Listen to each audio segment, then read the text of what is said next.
Good morning, students. Today we will learn about transplanting. And the previous topic we have learned about sowing and raising seedlings in nursery. Dear students, कुछ crops के seeds को इन vegetables के seeds को पहले nursery में बोया जाता है, तो उसके बाद उनको वहाँ से ट्रांसप्लांट किया जाता है।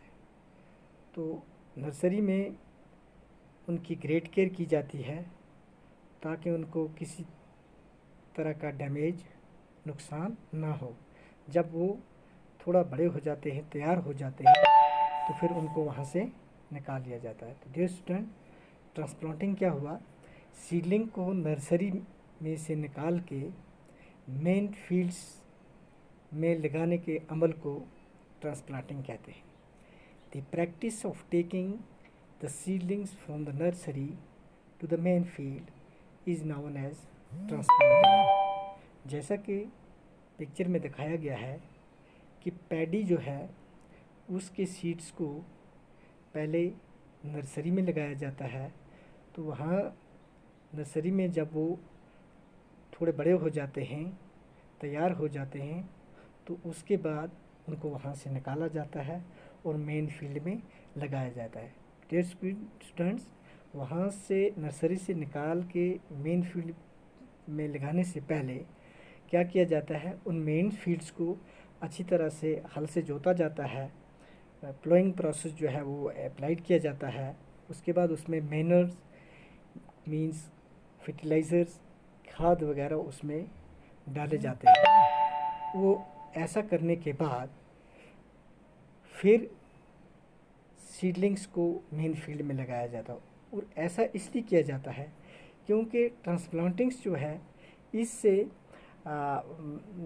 मेन फील्ड्स में क्या होता है, उन प्लांट्स की रूट्स जो हैं वो अच्छी तरह से पेनिट्रेट हो जाती हैं, यानी ज़मीन के आर पार हो जाती हैं।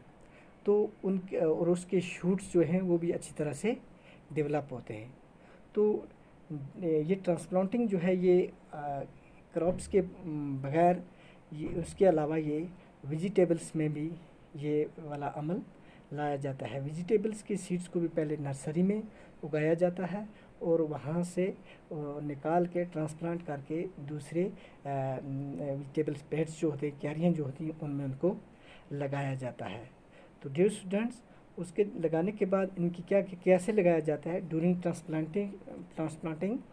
ट्रांसप्लांट करने के दौरान क्या होता है, ये इस चीज़ का ध्यान रखना होता है कि उनका प्रॉपर डिस्टेंस होना चाहिए। यानी एक के बाद जब दूसरा लगाएंगे उसमें थोड़ा सा 4-5 इंच का में डिस्टेंस होना चाहिए। तो एक प्लांट्स और दूसरे प्लांट्स के, और उसके अंदर रोज़ वगैरह होनी चाहिए ताकि वो सनलाइट जो है वो पूरी तरह हासिल कर सकें और पानी की जो क्वांटिटी है वो भी अच्छी तरह से हासिल कर सकें। तो पैडी प्लांट्स के लिए जो मेन फील्ड तैयार किया जाता है उसमें वो पूरा पानी से भर दिया जाता है। तो डियर स्टूडेंट्स, उसके बाद एक चीज़ को और ध्यान रखा जाता है, जो जब सीड्स को इसके साथ एक एक्टिविटी के बेस पे हम ये जान लेते हैं कि जब सीड्स को बोया जाता है या उनको ट्रांसप्लांट करके किसी दूसरी जगह से लगाया जाता है, तो उसके अंदर डिस्टेंस का होना बहुत ज़रूरी है और उसकी डेप्थ जो है वो भी ज़्यादा ना नीचे होने चाहिए और ना ऊपर होने। इसके लिए एक छोटी सी एक्टिविटी है। एक्टिविटी में हम 3 अर्थन पॉट लेते हैं, मिट्टी के 3 हम पॉट्स लेते हैं, उन तीनों को लेबल करते हैं ABC। तो हर एक में 5 बीन सीड्स जो हैं वो लगाते हैं, मगर लगाते कैसे हैं, जो पार्ट नंबर A है उसमें जो उनकी डेप्थ होगी वो 2 सेंटीमीटर पे हम उनको लगाएंगे, और बी वाले पॉट में जो उनकी डेप्थ होगी 5 सीड जो होंगे हमारे पास बीन के, उनकी डेप्थ होगी वो 5 सेंटीमीटर होगी, और जो सी वाला पॉट होगा उसमें जो डेप्थ होगी सीड्स की वो 10 सेंटीमीटर होगी। तो उसके बाद हम उनको तीनों पॉट्स को हम रेगुलरली पानी देते हैं। तो उसके बाद कुछ थोड़ी ब्रेक दे के फिर उसमें पानी देते हैं, तो उसके बाद हम उनको ऑब्ज़र्व करते हैं, उनकी सेपलेंस जो उनमें से निकलते हैं तो हम उनको ऑब्ज़र्व करते हैं। क्या करते हैं, तो हमें वहाँ ये ऑब्ज़र्व होता है, तो जो the plants in pot B shows healthy growth in comparison to A and pot सी।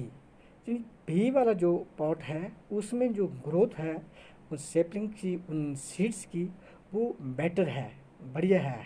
और उसमें जो उगने वाले पौधे जो हैं वो क्या हैं, अच्छे हेल्दी हैं। तो ऐसा इसलिए है क्योंकि पॉट नंबर बी में जो डेप्थ है, जो गहराई है उन सीड्स की, वो एप्रोप्रिएट है, मतलब लगभग वही होनी चाहिए, लगभग 5 सेंटीमीटर। अगर हम 2 रखेंगे तो वो ऊपर को आ जाएंगे, तो ऊपर से उनको ज़्यादा गर्मी लगेगी, तो वो जो है वो ड्राइनेस की वजह से वो क्या हो जाएंगे, पूरी तरह से उनकी ग्रोथ प्रॉपर नहीं हो जाएगी। और जो 10 सेंटीमीटर नीचे होंगे तो उनकी ग्रोथ भी प्रॉपर नहीं होगी, वो उनकी ग्रोथ जो है वो स्लो होगी।